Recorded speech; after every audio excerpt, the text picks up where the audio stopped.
Production funding for Arts Upload has been provided in part by Muriel McBrien Kaufman Foundation, Hall Family Foundation, Francis Family Foundation, John W. and FEE Spies Memorial Trust, the H&R Block Foundation, Richard J. Stern Foundation for the Arts, Courtney S. Turner Charitable Trust, and viewers like you. Thank you. Hi, I'm Randy Mason. And I'm Maris Aylward. Welcome to Arts Upload. This week coming to you from the National Airline History Museum with stories about a hardworking jazz man and a stirring piece of dance theater. Plus the lowdown on Storyworks KC and a different kind of etched photography. We'll catch up with Jane Chu, too. It's all ahead on the Upload.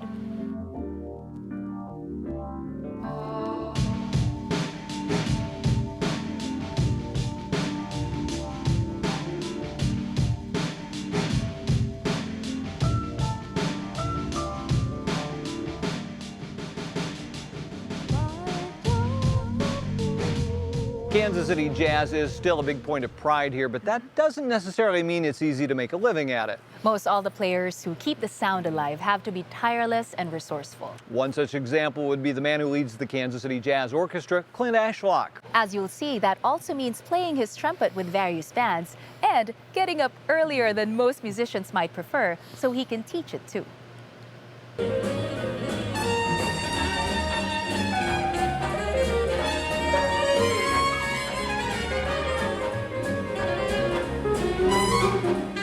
Trumpet heroes?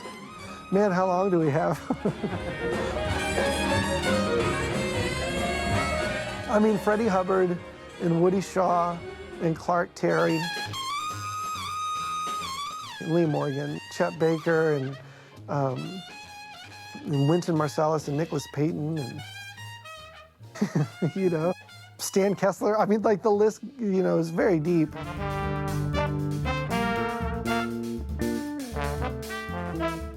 The most influential musician in my life has got to be Stevie Wonder.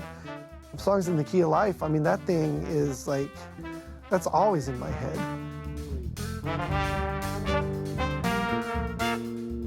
I kind of thought when I was, 22 or something that you graduated from music school and all of a sudden you were going to be this, musician, and that's all you did. And then in my mid-20s, just finding different things that would just fall in my lap.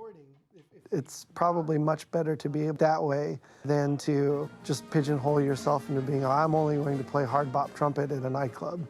I would not be doing anything, probably. Probably not even playing hard bop trumpet at a nightclub. Here we go. That's why this cold December morning finds Clint getting the Johnson County Community College Jazz Ensemble ready for their end of the semester concert. Fine-tuning a spirited composition by his all-time favorite jazz man, John Coltrane. And I don't think it's being snobbish, but I'm not going to give them, something that's just written arbitrarily for a college ensemble. I want to make sure to introduce them to something that has a lineage, that has a depth. And that's something that I think music education should be mindful of, is educating their students, not just to pressure them into knowing what an A-flat melodic minor scale is, but to make sure they're listening to great music. This teacher does, on occasion, pull from an array of horns to make a musical point, something he learned from Bobby Watson at UMKC. Almost every rehearsal, he came in with a saxophone. And you can't argue with the truth. Bobby would come in and he would just play it, and we'd be like, oh, that's what it sounds like. It's a much more expedient way to get to the information that he's trying to disseminate. But you do have to find a balance. You can't just play all the time. School of another sort takes place here every Wednesday night. After 9 years upstairs at Harlings, Clint moved his new Jazz Order Big Band, first to the Broadway Jazz Club, then when it closed, to the Green Lady.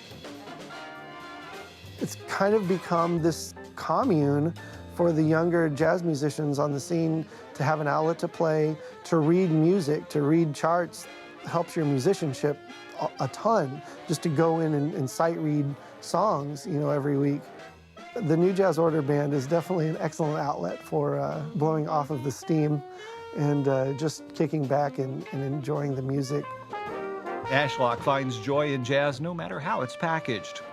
He's fronted his own quintet and quartet and recently started backing vocalist Jessica Page. Then there's Project H, swimming in an original stew of 70s funk and fusion. It's a great band. All of us are messed up somehow, so we get along that way. They're great songs. Ryan Heinlein writes brilliant, brilliant compositions. The joy that I get out of the music is trying to do something that I haven't ever done before. And sometimes it's just a giant failure, but sometimes you get that, you hit that 340-yard drive right down the middle, and it's like, oh, all right, that makes up for the ones that went into the woods. And Project H is a great outlet for that. But the job with the highest visibility is this one, which puts him on stage 4 times a year at Helzberg Hall. Directing the Kansas City Jazz Orchestra isn't technically a full-time job, but in reality, it's pretty darn close. Clint took the reins 3 years ago after the passing of his friend and mentor, Kerry Strayer. The thing that makes that job so desirable for me, just because it's so many directions that we can go with it, and I really want it to develop over the next 30 years, not just the next 2. We've got some things coming up that I don't think that band maybe would have done a few years ago. And that's exciting, this British Invasion concert. That's going to be kind of wickedly different. And then the very next concert is going to be traditional New Orleans and Chicago-style Dixieland music, but with a Kansas City big band twist. Last fall also marked another milestone for the KCJO, a new recording. Overcoming the logistical challenges of getting 17 members and musical guests into Cypher Sound in time for a holiday release. I did like a doodle poll of like every day in the month, and I had a matrix thing with all the dates. And then you've got to focus on the music, making sure that everything is written and copied off and legible and right. Everybody put in a lot of work on that record, and I think we're all proud of it. 1, 2, 3, 1. People that complain about being busy, I think they don't really like what they're doing. About once or twice a year, I'll realize how much time that I put into things, and whoa, that's a lot. And then I forget about it and just continue working. That people decide to come out and listen to you play or dance to you or anything to your music, it makes me feel really good as a musician. And it makes me really want to allow them to leave feeling way better about themselves than when they came.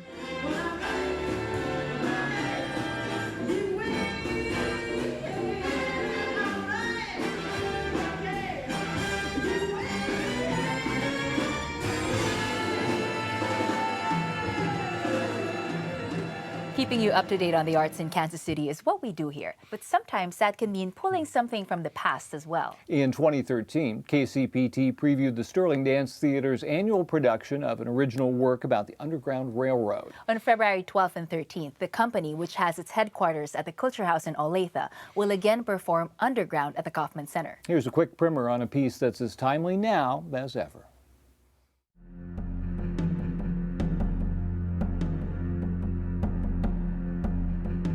Underground is a historically accurate portrayal in dance theater of what happened in the Underground Railroad. When you read about it, there's so many stories connected to it, and we want to tell the story as richly and accurately as possible. And one of the things that I've read repeatedly is that there was no leader to the Underground Railroad, but actually it sprung up in churches all over. And so there are really unique scenes in churches in the show. I was very serious about doing a lot of research, and it was very interesting and fascinating. I thought, wow, like, why doesn't everybody talk about this? What an amazing story about how simple people rose up to do something great. I love working with Mona and Jeremiah. When they approached me about doing this show, it was hard, but I just said, I will do everything I can to help you tell this story and to give you the insight being a person of color. In the performance, I feel that I'm telling the story for someone else. Someone went through a lot of difficulty and survived it so that I could be here, having the life that I have.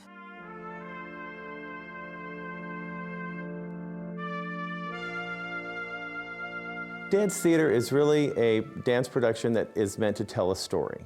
It's more accessible to the normal person. You don't have to be a dance expert. You can use all kinds of physical movement, even language, even the voice if you need to. We're very fortunate that the company that we have is very skilled in dance, both in ballet and in modern.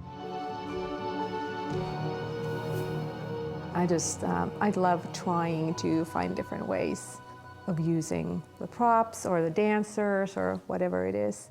Sometimes, when you ask people, hey, what about run up this bench? Let's see what happens, And then when they do, they might be like, you're a crazy woman. Then when you see it, it's like, it just gives you more and more ideas. I trust her. I trust if she says we're doing benches, it's benches. If it's fabric, it's fabric. If it's fabric that's going to be a river, okay, we'll have a river.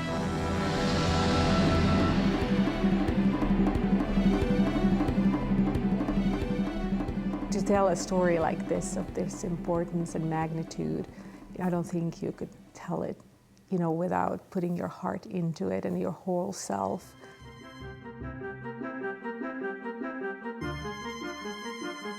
The show is really telling American history in a passionate and truthful and honest way, and in a way that hopefully will move you and help you remember the good things that we learned from a very tragic time.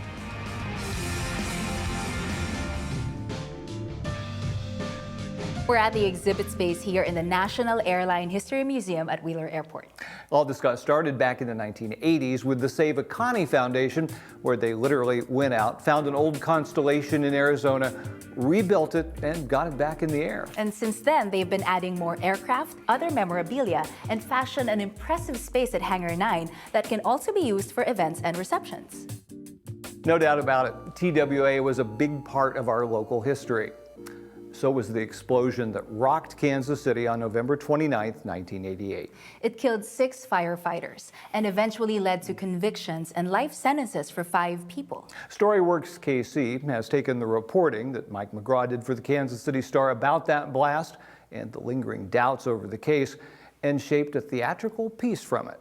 Justice in the Embers starts this weekend at the Living Room, and each staging will be followed by a talkback session to generate audience participation. Here's a look at some of the key individuals in this unique blend of theater and investigative journalism.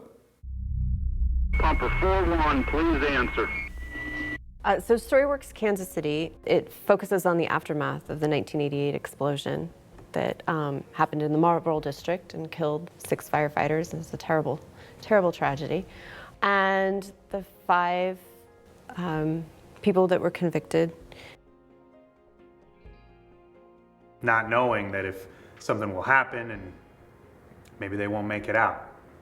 It is definitely Kansas City's Where Were You When, and everyone has feelings about it. It is a very, very, I think, sensitive subject, and but I think that's one of the really great things about theater, and the collaborative nature and just the audience artistic aesthetic and that joining. I think these are the issues that we as theater artists and audience can approach.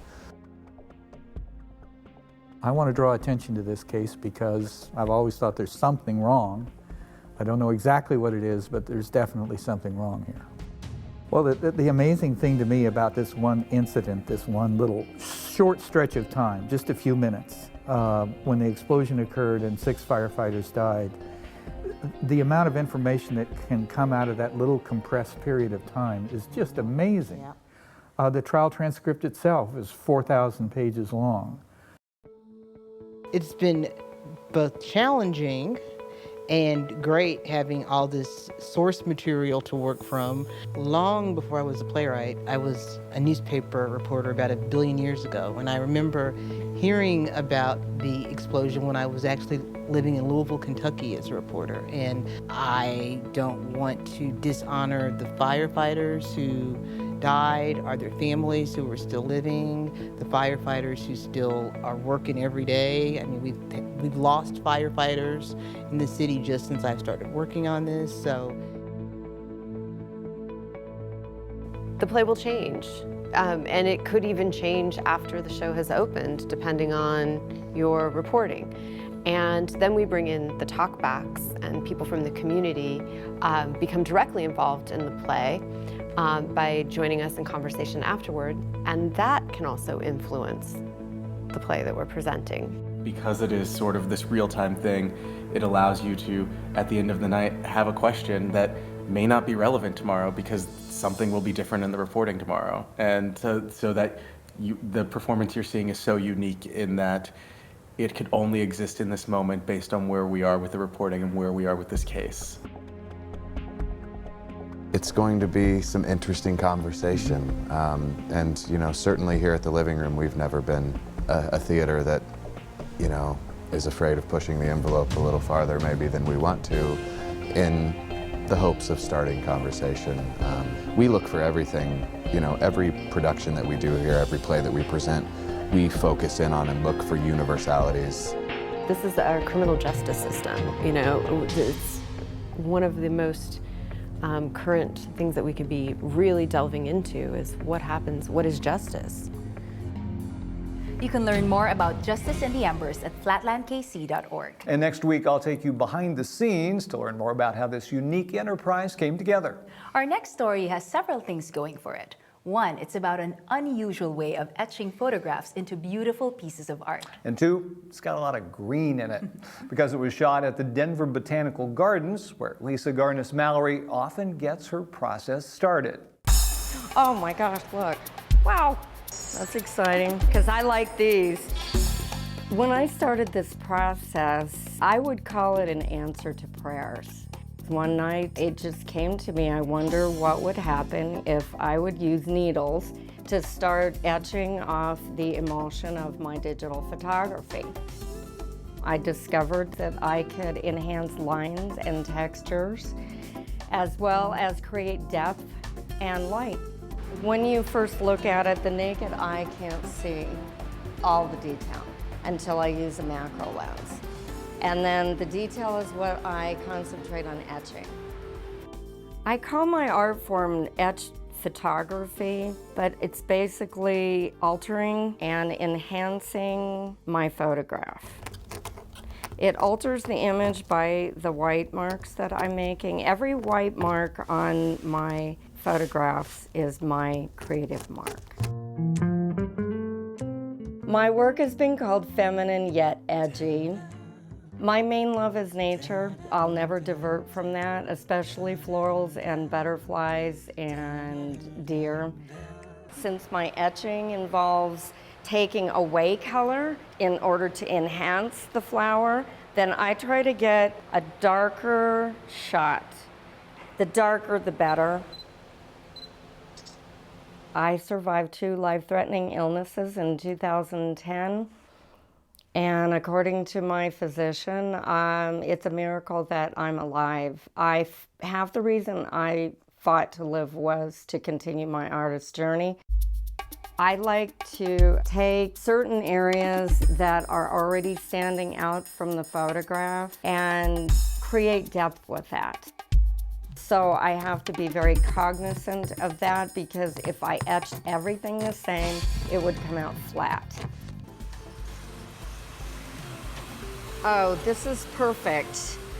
Another effect that I love, if I can get it on flowers, any breed, is water, because I'll etch around each water drop.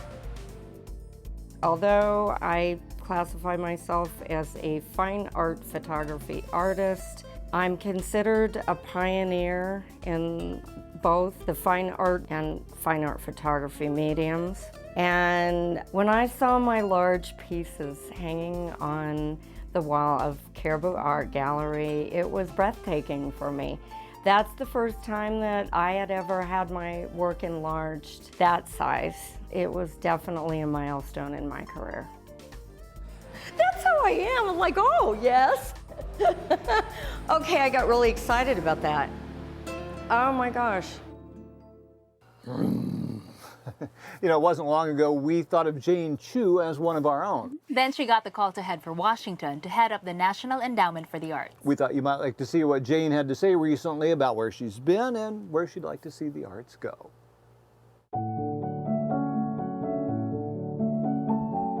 One of the greatest characteristics of the arts is that there is something for everybody, but not everybody is engaged in the arts in the same way. Well, arts has been a great gift to me personally, and I'm not even sure that if it were not for the arts, I would have made as much sense of my life. I was born in Oklahoma, grew up in Arkansas. My parents are from China. I'm an only child, and they wanted me to assimilate, so here we have people who love bok choy and noodles and corn dogs and mashed potatoes for me. So I grew up navigating through multiple perspectives, and understanding those different perspectives helped me be very comfortable in being able to honor the different perspectives and navigate through them. When my father died and I was taking piano lessons, I was able to find music to help me have a sense of belonging, and that's what hit me first before I became intellectually engaged and wanting to know a lot more of the arts. And I always go back to that power of the arts that it has in our lives, no matter what entry point we have. It stays with you once you realize how much it can touch you, even if you can't fully articulate the reasons why. So prior to coming here to the National Endowment for the Arts, I was running the Kauffman Center in Kansas City. And we used to ask ourselves, what is that one single program that we could present that everybody would like? Art plays a strong role in being able to connect certainly communities together. Think about, on a practical level, the projects that are out there that are arts-based, that bring together different entities that might not even seem to be part of the arts. We want to make sure that there is a paradigm shift, that people understand that the arts infuse our lives on an everyday basis, from design to our own experiences. Something I like may not be something that you like, but we're still engaged in the arts, and we can honor each other's ways of being engaged, even when they're different from our own. And that's the beauty of the arts. Association with the arts has shown that there are fewer trips to the principal's office, the truancy rates decrease, they are more apt to participate in civic activities, their ability to understand other subject matter because of the arts is critical, and that makes the arts actually one of the most cost-effective ways to be part of a school system. With arts being cut in a number of schools, we look for ways to boost it instead. So given this scope of the arts, it's not surprising that the ways we engage with the arts are equally rich and textured. In 2012, 4.7 million workers were employed in the production of arts and cultural goods, and for every 100 new jobs created in the arts, 62 additional jobs are also created. From what we wear to drawings, and it infuses our lives every day, even when we're not aware of it. Think about the design elements that somebody had to create that. It's what we're celebrating at all of that is the element of creativity. And of course the arts, if we can boost that and help people become even more aware of their ability to create, then we're getting toward our goal, which is all Americans have the benefit of being engaged with the arts. People change, so art should change as well, and it does. And sometimes it guides us as well. So art is ever going. Our work is never done as cultural providers. We may need to make sure that we're listening and paying attention. We would do ourselves a disservice if we said, if we build it, they will come. We have this piece of art here, I'll just set it down and everybody will come. That's not the way it works. We're about cultivating relationships and giving people the opportunity to be engaged in the process as well. As part of the National Endowment for the Arts, we'll be connecting more systems together. We are also thinking about the whole system now. And the more people we can help experience the arts in the ways that are relevant to their lives, then the greater chance that we have to foster value and foster connections and foster that creativity and innovation that comes from being engaged with the arts.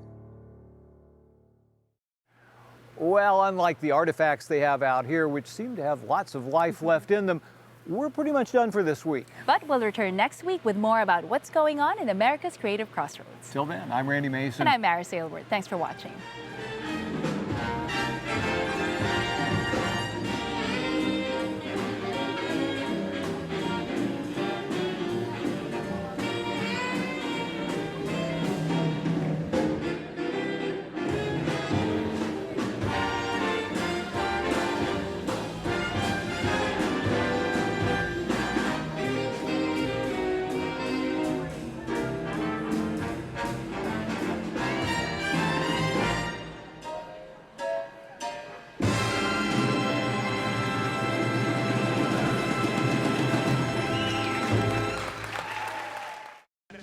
Production funding for Arts Upload has been provided in part by Muriel McBrien Kaufman Foundation, Hall Family Foundation, Francis Family Foundation, John W. and FEE Spies Memorial Trust, the H&R Block Foundation, Richard J. Stern Foundation for the Arts, Courtney S. Turner Charitable Trust, and viewers like you.